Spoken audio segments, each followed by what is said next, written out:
Every now and then, a story pops up in the world of trading that just makes you do a double take. Well, this is definitely one of those stories. Today, we're going to break down the absolutely mind-blowing world record performance of a young trader named Martin Luk. He did something pretty incredible in the United States Investing Championship. Just look at that number for a second. 969%. Let that sink in. In 1 year. I mean, that's the kind of number that seems fake, right? It feels like it belongs in a movie. But nope, it's not a typo. It is a brand new world record. Okay, so that's obviously the big question, right? The 90% question. How on earth does anybody do that, let alone someone so young? Was it just a lucky streak? Did he have some secret sauce? We're going to dig in and really unpack the strategy, and just as importantly, the mindset that made it all happen. All right, so to really get how he pulled this off, you've got to understand where he came from. Because this wasn't some Wall Street pro with 30 years in the game. His story is, well, it's not what you'd expect. So this is the guy, Martin Luk. He's just 23, he's from Hong Kong, and get this, he only really started trading back in October of 2020. Seriously, just think about that timeline for a second. In just a couple of years, he goes from basically being a rookie to a world record holder. It's wild. Now, you're probably thinking, okay, this guy must have a PhD in finance from some top university. And yeah, he did study economics and finance in college. But here's where it gets interesting.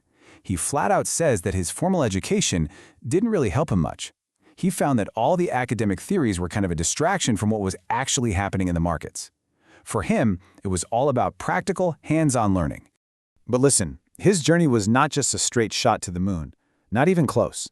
In fact, maybe the most important part of this whole story isn't even the massive win. It's the absolutely crushing loss that happened right before it.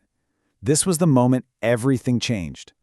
So he had this incredible start in 2020. I mean, he tripled his account in that bull market. Everything he touched seemed to turn to gold. And then the music just stopped. 2021 rolled around, the market got super choppy, really unpredictable, and the strategies that had been his bread and butter, they just stopped working. Completely. And here's the damage. A 50% drawdown. That means he lost half of his account from its peak. Imagine that. Half your money, just gone. For any trader, that's a soul-crushing moment. Honestly, that's the point where most people would just throw in the towel and quit for good. You know how he described it? He called it a death by 1,000 cuts. It wasn't like one giant explosive mistake. It was just this constant, painful drip of small losses, day in and day out, that just bled his account. But here's the thing. That brutal experience, that rock-bottom moment, that became the foundation for the very system that led him to that championship win. So how did he do it? How did he bounce back from that? Well, literally from the ashes of that 50% loss, he built a brand new, super disciplined system.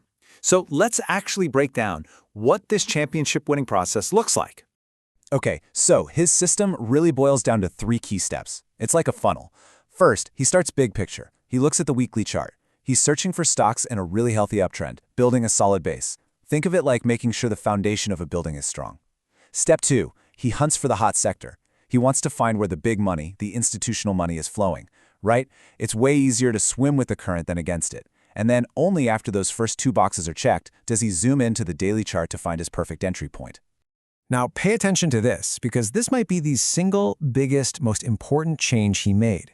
It's all about managing risk.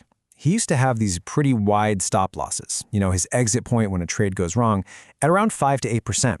He completely changed that. He moved to these incredibly tight stops. We're talking less than 3%. He became absolutely ruthless about cutting his losses the second a trade wasn't working. By doing that, he protected his cash, which meant his winners, even small ones, could easily cover all those tiny losses.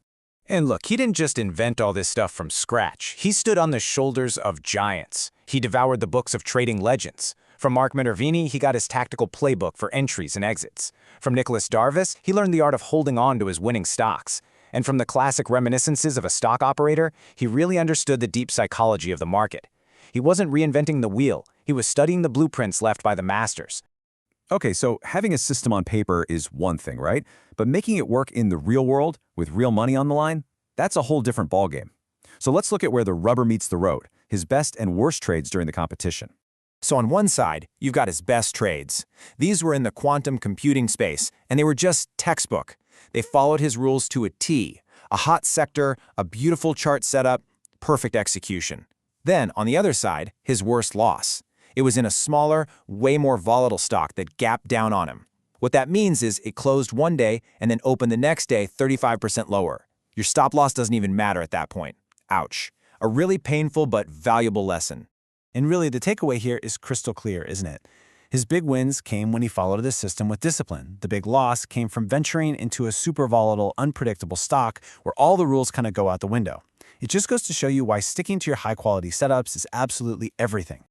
Okay, this brings us to what might be the most important piece of this entire puzzle. It's not the charts, it's not the sectors, it's his mindset. Because honestly, without the right head game, the best system in the world is totally useless. And here it is, straight from the man himself. Even after posting a nearly 1,000% return, his focus isn't on that flashy result. He is absolutely obsessed with his process. He gets it. He knows that those huge numbers are just a byproduct of a solid, repeatable process. It's not about hitting the lottery, it's about running the marathon. He's been very clear that he has no interest in being a boom and buster. You know the type, the trader who has one spectacular year and then completely blows up and gives it all back. That's not his goal. His goal is longevity. It's about slowly, consistently getting better every single day and just staying in the game. And so that really leaves us with a question to think about. And it's not just for traders. It's for anyone trying to achieve anything big. When you look at your own goals, your own ambitions, are you playing for the quick sprint? Or are you building a solid process so you can run the marathon?